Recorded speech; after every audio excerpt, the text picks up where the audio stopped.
Yeah, sure. Tom, working as a fractional CFO at the moment. So it means working as a CFO just for multiple businesses and part of the time. Comes with the same stresses and strains, but lots of other nice benefits as well. So I do that. I also have another business called Very Group, which looks at kind of sales enablement and sales training based around role play. It's kind of a really exciting business that's just started. Tries to get to the truth of conversations and the truth of what's behind the scenes of your kind of sales strategy and go to market, and bring that out with the team as well. Yeah, we something that we push a lot on our side is trying to help CFOs and FDs or finance leaders become more commercially commercially or sales focused, which is a slight contradiction. But the fact that you're covering both sides of that already just highlights the fact that there is a need. And Tom, who you've met before, and Steve, the two co-founders. Steve was previously the CFO of our listed payment business, and Tom was the chief commercial officer. So those two had a very close view and working relationship on what good looks like. So I think it's a really interesting point. For like fractional on LinkedIn, I've seen fractional salespeople, I've seen fractional revenue officers. I don't know if it's suddenly becoming trendy to go out and call yourself. It is. Yeah. How long is a fractional? Did it start with fractional CFOs? Is that where the industry spawned from? I don't think so. I think it's just fractional is a new name for kind of a mix of things. It's that interim, part-time, all those things put together. I think a lot of it stems in my mind from the way technology is moving, the way technology is working with kind of microservices and little pieces that you put together. A lot of the time you don't need this big enterprise system in a business. You need small parts of it that work for what you need it to do. I think it's the same for fractional work. It's a nice way of engaging with someone. You're in there when they need it and not when they don't. And it's particularly relevant to more senior roles because there's not this kind of day-to-day doing that you need to kind of go through. And actually, it means you're there when a company needs you and not when they don't. Yeah. So when you contract with a business, that's obviously quite a core component of the amount of work and time you'll commit to them. Does that I presume that changes over time as well, depending on the stresses and strains of the business? Yeah, it does. And I think one of the key things with fractional is not taking on too much. It's very easy just to bring on new clients and, push and keep working. But the reality is you need to be able to drop in when a business needs you, and you need to be not overworked at that point as well. So Yeah. I tried to keep myself, so I've got a couple of days free and just know that I can flex with the different businesses and do what's needed as they need it. Yeah, because I suppose it's relevant to if you think about maybe the three stages of a business. So you've got a business which is stagnating or struggling to grow, or has fundamental issues. There's obviously a great business case to come in and review and audit and benchmark what's going on. You've also going to have businesses which are just flatlining or growing at a like a 0-0 rate, and then you've got people that are really accelerating and growing really quickly that might now have resource to take on additional headcount, take on additional resource. So I guess there's no set of criteria, right, for a company to go, we need a fractional. But I'm just, what does that process look like if you're a business owner? Like, where's the sweet spot? I think that there are a number of different needs for it. I think it's generally either project based, which could be if you've got a finance director or CFO leaving, you've not got a new one coming in yet, you need someone just to hold the fort for a bit or come and manage a handover. You might have a new product launching or a system that needs to go in, and you just need that extra bit of resource to manage it. So you kind of have those project pieces. Then the other side of it is that sitting alongside a business in a more traditional CFO advisory role. So you're working with the senior team and supporting that business day to day. And that's predominantly where I work. I think the interesting thing about that is a lot of the businesses don't know the value that a CFO can bring. So some of the businesses that could do with that fractional CFO support are ones who haven't had the experience of that finance role in a business, and so don't really see where the value lies. Other times is ones who they've been in bigger businesses and they've started up their own one, they've grown it, and they know the value but couldn't afford to have that full-time CFO and don't have a need for that full-time CFO, but want something there that can bring that value.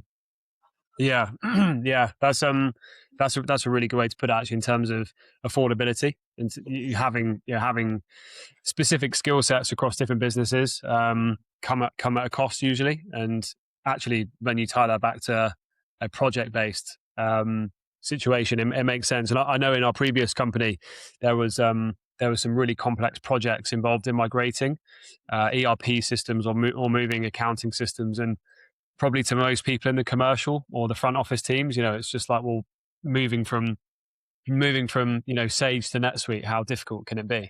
And the answer is extremely difficult and extremely challenging without the right level of support. And our previous employer was able to contract with a team of specialists that came in and managed that project. But that makes that makes sense. So I've been into businesses where one of their kind of key focuses was changing that system and putting a new financial system in. And actually, when you go in there and sit down with them and talk through the reasons why, it's not actually the thing they need. So many people think that is. I've been guilty of in the past going into business thinking, well, we need to change all this. Let's change the finance system. And actually, the value you get from it isn't, there's value elsewhere to be gained. So sometimes it's going out and saying, no, you don't need that. That's not the focus. Let's have a look at something else. Yeah. Because one of the challenges that we have as an advisory business is presenting back to people where we think there's inefficiencies or opportunities for growth, and looking at it from our perspective, like, we probably have a bias towards what we think is a good solution, and then presenting that back to a company and getting them to go away and process it, and they'll have their own views on whether it's relevant or useful. But quite often we're then trying to fit that into the rest of the calendar year and all the various projects they've got going on, and being able to create that value proposition. And I guess from a slightly different example as well, we spoke to a company that was like almost desperate to look at stablecoin payments to suppliers. They've obviously seen lots of news on LinkedIn and other outlets around stablecoins becoming mainstream, and you've got people like PayPal and Stripe and everyone else getting involved. But when we said to them, was like, what are we actually trying to achieve by implementing a stablecoin strategy? And no one was really able to give any clear answers. And for most UK businesses, unless you're paying really complex countries that have complex banking infrastructure and extreme volatility, a stablecoin solution is only really moving fiat or currency payments just onto another platform. And then there's going to be other challenges with it. So being able to have those sensible conversations with owners and finance leaders and say, what are we trying to achieve by doing this? Is it vanity?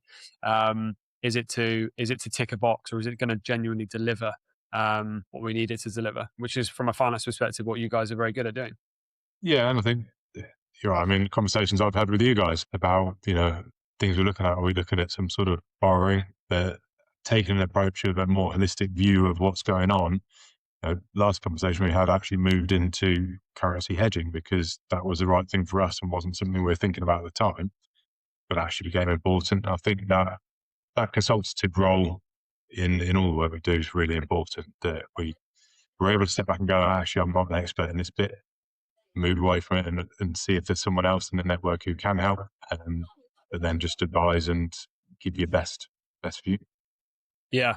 Yeah, I know personally over the years, I've struggled with being able to accept where someone else is going to do a better job on certain projects. And I think most people that work in a senior or a pressurized role where you've got P&Ls or you've got teams to manage, it's very easy to try and hoard all of these activities. to maintain a level of busyness and maintain a level of relevance within the group, but actually like the skill set to be able to go, I don't know how to accurately forecast like currency hedging for the next 12 months, and I need someone to sit down and write a plan on that. That's it's a skill set that we try and educate people on when we meet them early on, but it takes the right type of person. And from us as from a sales perspective, we can tell fairly early on with a prospect if we think that they haven't got the right mindset to go on that journey with us, then we'll probably just walk away, because it's not worth the time. And we'd rather say to them, these projects or these products that you'll look at, there is a degree of complexity about implementing them, and if it doesn't fit in your world right now, that's absolutely fine. We'll come back and review it in 6 or 12 months. Makes much more sense, and I think they appreciate it as well. I think customers, they know what they want, and they're after 3 months of working with you, they'll realize actually this isn't adding the value. So if I go in somewhere and realize actually what you need isn't finance resource, it's in that fashionable fractional world that's out there now, there's HR, sales, all sorts of different people in the network who can support. So if you go in and see actually it's a go-to-market strategy you need, is sales is your key focus, then work with some great people who can step in and support in that area instead.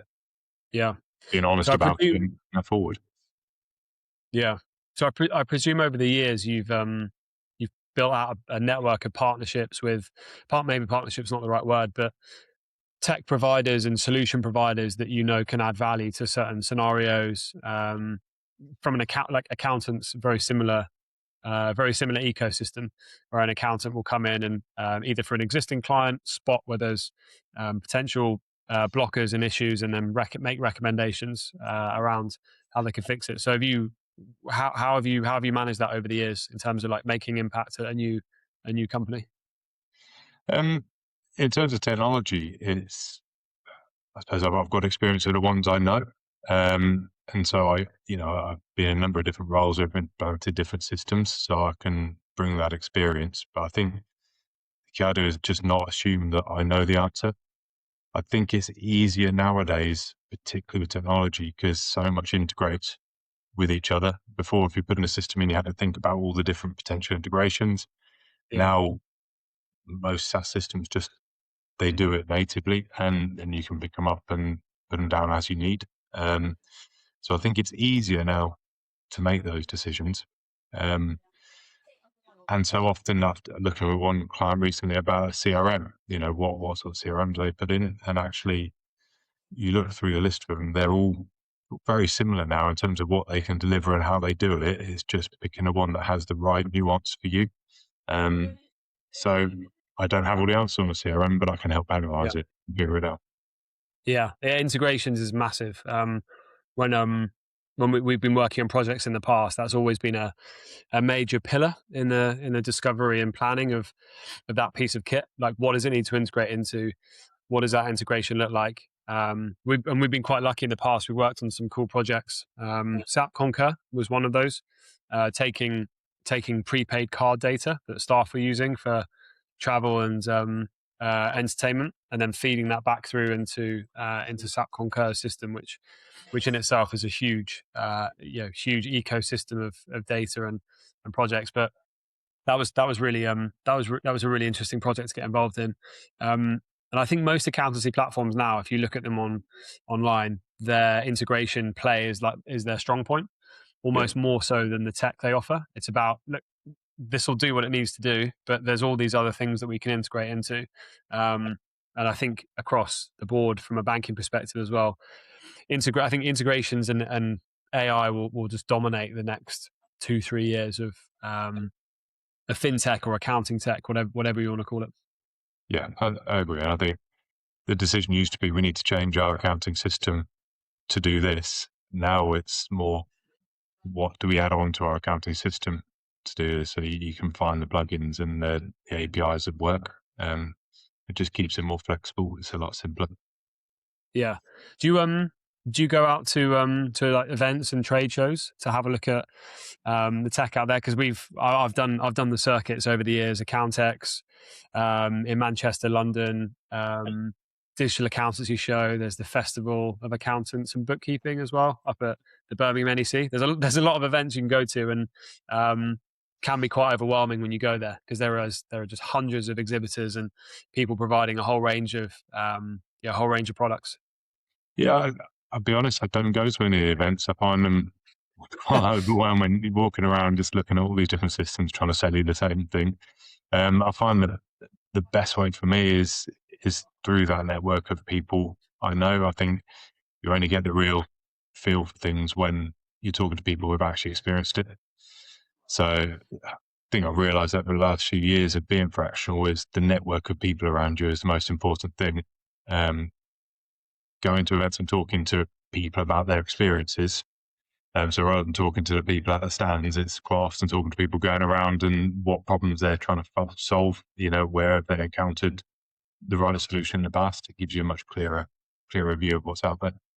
Yeah. Well, because we met at the McEldowie event at Thorpe's Joinery, which from a partnership perspective, the reason that we like McEldowie is that they have a CFO and FD bias as their client base, which for us is our ideal customer. And we've always had a relationship with them that's been revolved around education and delivering value. And we obviously got a chance to meet you at the event. And then fast forward a few months, we've obviously had a few meetings ourselves about potential areas that we can support you on, and vice versa. And yeah, that from a partnership perspective is obviously our strategy for this year. And the events are great, but they can they can be a real drain on resource, particularly as a startup business where you haven't got the luxury of being able to have a £500,000 budget to spend on marketing and advertising and events. Those smaller events, I heard the ones at McIntyre run, they're brilliant because you actually get in and you get a personal connection with people. It's the thing you often don't get at the big events. You kind of need to go to these things for 6 months before people trust you and understand you and, get a feel for you. And that's when the value comes from. So I think, those smaller events, like the ones McIntyre run, even some of the chamber events and, local business networking things, is not worth going to one or two of them. You need to go regularly and just build relationships. Yeah, you need to be a familiar face. Yeah. Yeah, agreed. I've been to a few networking clubs, and you can always spot the newbies or the newcomers, Yeah. and they'll often do 2 or 3 and then drop off because they haven't maybe found it to deliver what they need. But it's a long term, it's a long term play. Yeah, it's the thing that we see quite regularly in the role play training business we've got is it's got to remember people buy from people, and those conversations we train specifically around conversations with C-suite and senior executives, and kind of in this world of AI and generic information out there, actually there's so much value in making sure you have the right connections with people in the right way. Those Yeah. practicing those conversations with real people is really important. Yeah. Question about UK, the UK banking scene. So I presume over your various roles in different companies, you will have seen interactions with probably all of them, the high street banks. And there's a piece of regulation coming in April that will mean that a UK bank, if they're offboarding a customer, they need to provide a 90-day notice window, but they will also need to now provide a specific reason as to why they're going to offboard that customer. And that could be anything from commercial reasons to risk appetite. But I'm just thinking over the last 10 years or however long you've been in this space, like what's your kind of view on the UK banking scene servicing SMEs? I suppose it's mixed. It's really mixed. I've had really good experiences with the big banks and also challenging ones where you find the kind of onboarding much harder to do. Some of the new challenger banks coming through make a lot of sense for SMEs. It's just a simpler setup. You can get in there and get things working really quickly. Yeah. But I think it's then when you try and scale up a bit further. So, working with one of the kind of smaller banks at the moment in a business that has multi-currency transactions going on, and it's actually quite challenging to get that working. So we're now looking at, where do we move now to find a bigger bank that can deal with that? Yeah. It's an interesting dynamic because the fintechs act as a layer, and then the banks sit as the foundations or the legacy infrastructure. And over the last 4 or 5 years, there has been an explosion of fintech providers. Some of them have gone out and got massive funding early on because they will have left. They left a PayPal organization or someone like Stripe, and they've gone out and got funding, and they've grown really quickly. And there is just an abundance of providers out there, all the way from open banking or account to account transfers, which is gaining traction, all the way through to complex stablecoin platforms that are going to help businesses move away from traditional payment rails. But again, the reason that we set up Stable was to help go out and make sense of what is valuable. And to your earlier point, it's really being able to articulate, if we are going to change providers or we're going to change the way that we do this, like what is the value delivery behind it, and how do we quantify that it's been successful? Because that's another part of the project, right? You can go out and do some great work, get rid of a tier one banking partner, replace it with another banking partner that will do X, Y, Z. But then how do you measure that success? Because you might have got rid of some of the frustrations or the kind of like stickiness of one, but how do you measure that effectiveness? Yeah, that's a really good point. It's Yeah. it's hard to navigate. It's hard, but actually having a partner there who can help you is important. For anyone who is in a current FD or FC or CFO role, what would, if they were looking to take on a fractional role or pivot away from their like full-time career into the world that you're in, what sort of advice would you give them, or what would your thoughts be now if you were starting from scratch? Um, I think it's a really hard thing to do. It's often situational where you've got the opportunity first. So they're making a decision to step away from full-time employment and then go fractional is hard. You've got to go out and find your work. You're always, I suppose you're always job hunting in many ways, because if one client goes, you've got to find another one. And if you're working with three, it just means there's a constant cycle. But what's really nice about it is you can choose where you work and who you work with. So it's you get to go in somewhere and get a feel from and work with them, and it's quite exciting, well, because it's typically with smaller businesses and really passionate entrepreneurial startups or people really trying to grow and scale their business. So I'd say it's a very rewarding thing to do, but it is quite a volatile thing. You have to be ready to kind of step in and out and have quiet months and busy months and navigate that. Yeah, no, it makes sense. I know the CFO Center is probably the only name that jumps out to me as kind of prominent in that space. Have you had any dealings with them in the past, or been involved in working with the CFO Center?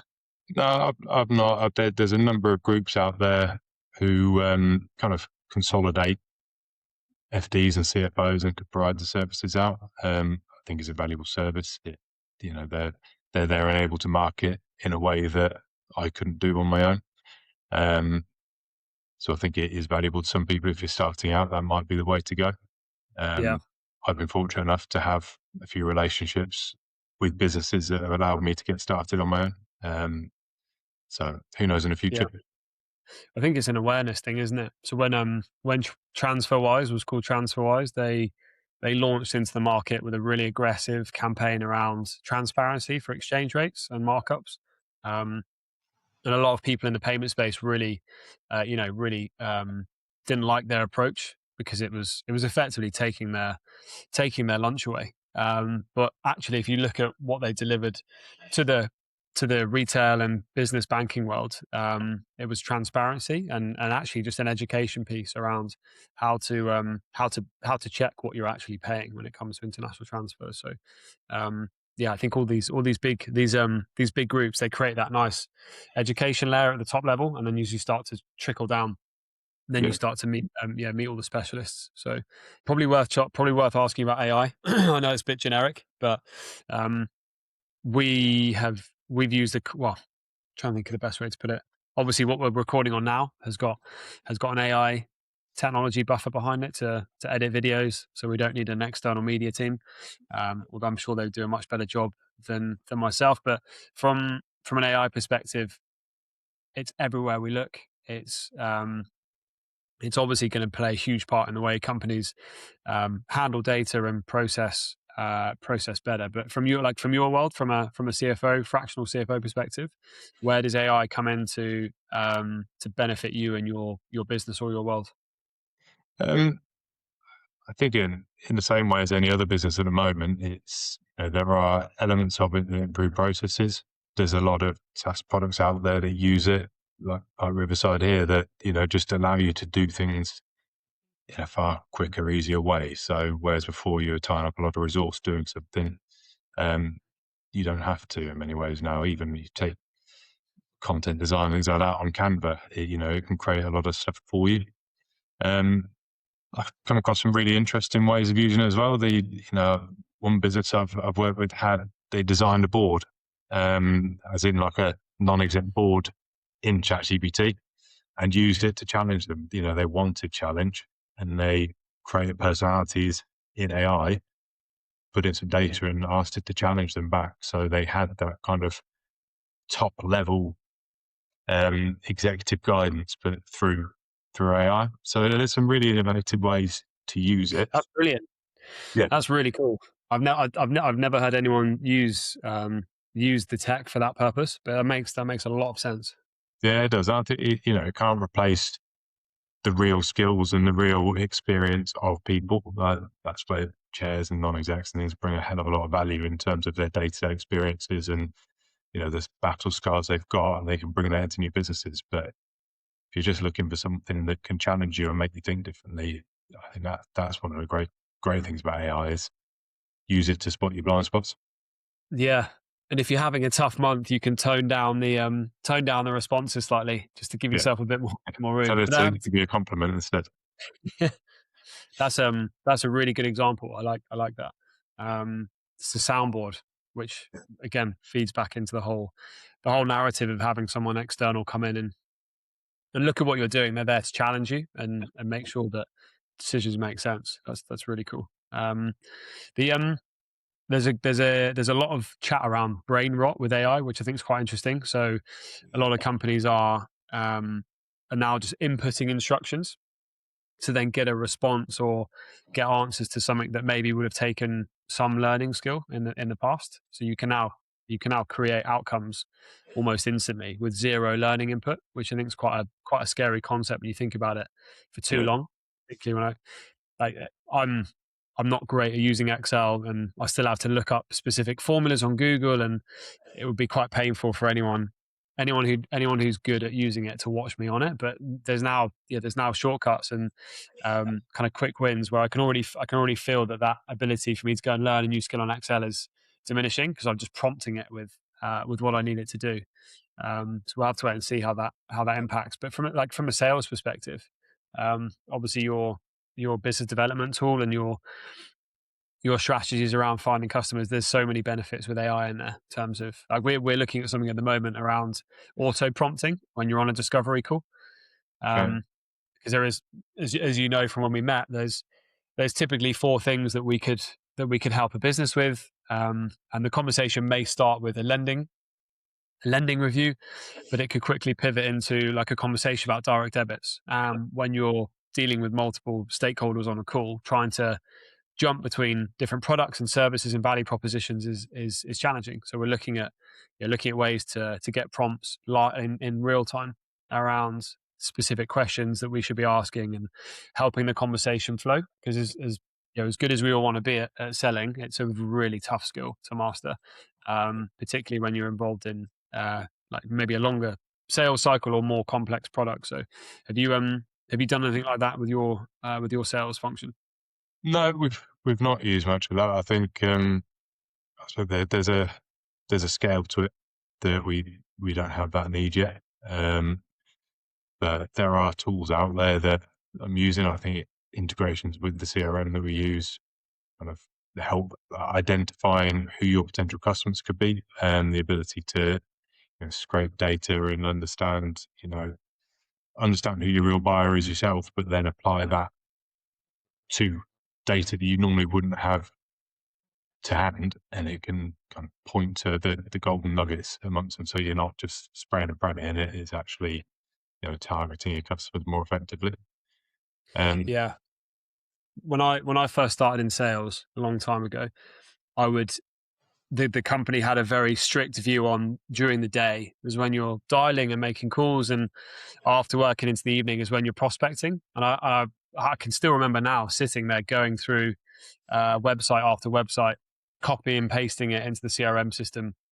It would take months to build up a list of a few hundred customers, which you could burn through relatively quickly. And now I look at some of the tools that we use to start off maybe with Companies House, have a look at published data on borrowed assets or cash on balance, this type of activity. Take that back through to maybe someone like Apollo, and then getting the right contact details for those directors or decision makers at that company, pushing it back into a very targeted approach. And the fact that you could do that all in all in the space of a few minutes, but also at the same time use technology to dial out to multiple people at the same time. It's evolved so much since I started, Yeah. and the outreach capacity that you can do. I think on average you can probably hit 400 dials a day using some of the tools out there, which is a crazy figure when we were originally targeted on 100 calls a day, which felt like a real push. But yeah, 100 was a real push. But Yeah, it is a massive change, isn't it? I think it's the thing I'm still quite stuck in it being a personal relationship. So I think it's how you use those tools to outreach to people and kind of increase your productivity, but then still enable that personal conversation with someone, kind of actually really connecting with them. yeah, I still don't think we're at a place where you can move away from that in sales. It's how do you get there? How do you get in front of them more effectively? But then once you are, there's still the traditional techniques of building rapport and yeah. you know getting the right message across in the right way.